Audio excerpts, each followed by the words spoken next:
ধরো তোমার কাছের কোনো মানুষ একটা কার অ্যাক্সিডেন্টে তোমার চোখের সামনেই মারা গেল, আর তার শেষ কাজের দিন হঠাৎ সেই রকমই দেখতে এক মানুষ তোমার সামনে এসে দাঁড়িয়ে দাবি করে আমি তোমার সেই কাছের মানুষ, তাহলে তুমি কি তাকে বিশ্বাস করবে? হ্যালো বন্ধুরা, আজকে আমরা আলোচনা করব একটি বাংলা ওয়েব সিরিজ অ্যাডভোকেট অচিন্তায় সিজন 3 নিয়ে। ঠিক এরকমই একটি গল্প নিয়ে তৈরি হয়েছে এই ওয়েব সিরিজটি, সঙ্গে মিস্ট্রি ও সাসপেন্স যুক্ত হয়ে গল্পটাকে এক অন্য লেভেলে নিয়ে গেছে। প্রথমেই বলে রাখি, আগের সেশনের সঙ্গে এই সেশনের কোনো কানেকশন নেই, সম্পূর্ণ নতুন একটি কেসের ওপর এই সেশন, তাই আগের সেশন না দেখলেও এখান থেকে শুরু করতে পারেন।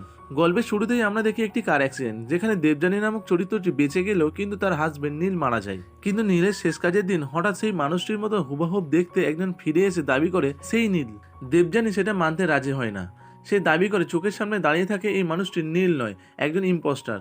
আর এখান থেকে গল্পের নতুন মোড় আসে এবং এন্ট্রি হয় আমাদের লিড ক্যারেক্টার অ্যাডভোকেট অচিন্ত আইচের, যে চরিত্রে অভিনয় করছেন ঋত্বিক চক্রবর্তী। এই পুরো সেশনটাই মূলত একটি কোর্টরুম ব্যাটেলকে কেন্দ্র করে, আর যেখানে অচিন্তের বিপরীতে রয়েছেন অ্যাডভোকেট দিগ্বিজয় সিনহা, যিনি এখনো পর্যন্ত তার জীবনে একটি কেসও হারেনি, আর এই কেসটাই তার জীবনের শেষ কেস। এই চরিত্রে রয়েছেন সব্যসাচী চক্রবর্তী। সত্যি বলতে এই পুরো কোর্টরুম অ্যাটমসফিয়ারটা আমার বেশ ভালো লেগেছে। দুই লয়ারের মধ্যে যুদ্ধ, জাজের ইন্টারভেনশন, সব মিলে একটা এঙ্গেজিং কোর্টরুম এনভায়রনমেন্ট তৈরি করা হয়েছে। আর এরই মধ্যে উঠে আসে আরো নতুন নতুন চমক, যা আপনাকে সিটে বেঁধে রাখবে। আর এখানেই আমাকে হিন্দি মুভি জলি এলএলবির কথা মনে করিয়ে দেয়।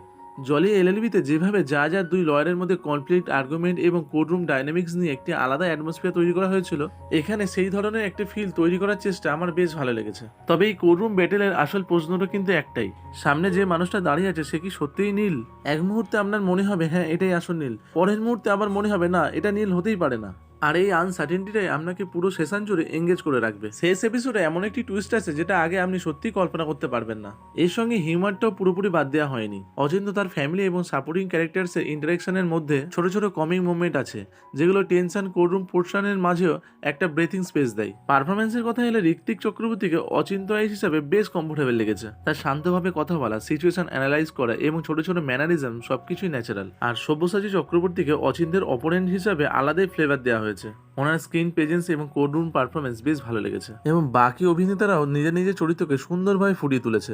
তবে সবকিছু পারফেক্ট নয়। আমার মনে হয় যে কোর্টরুমের বাইরে কিছু ঘটনা এবং ক্যারেক্টার ডেভেলপমেন্ট আরো একটু ভালোভাবে বিল্ড আপ করে যেতে পারতো, তাতে সাসপেন্স এবং ইমোশনাল ইম্প্যাক্ট দূরেই আরো বাড়তো। এই দু একটা বিষয় ইগনোর করলে ওভারঅল আমার কাছে সেশন থেকে বেশ ইন্টারেস্টিং লেগেছে। প্রায় 3 ঘন্টা 7 এপিসোডে এই সিরিজটা ক্রাইম কোর্টরুম মিস্ট্রি, যেটা বর্তমানে হইচই প্ল্যাটফর্মে স্ট্রিমিং হচ্ছে। খুব হাইফাই কিছু এক্সপেক্ট না করে শুধু একটা এন্টারটেইনিং হিসাবে যদি এই গল্পটি দেখতে চান, তাহলে আপনি আপনার ফ্যামিলির সঙ্গে এই গল্পের মজা নিতে পারেন। তো বন্ধুরা, অ্যাডভোকেট অচিন্ত আই সেশন থেকে আপনাদের কেমন লাগলো কমেন্টে অবশ্যই জানাবেন। তাহলে দেখা হচ্ছে আবার পরের ভিডিওতে, ততদিন সুস্থ থাকবেন, ভালো থাকবেন।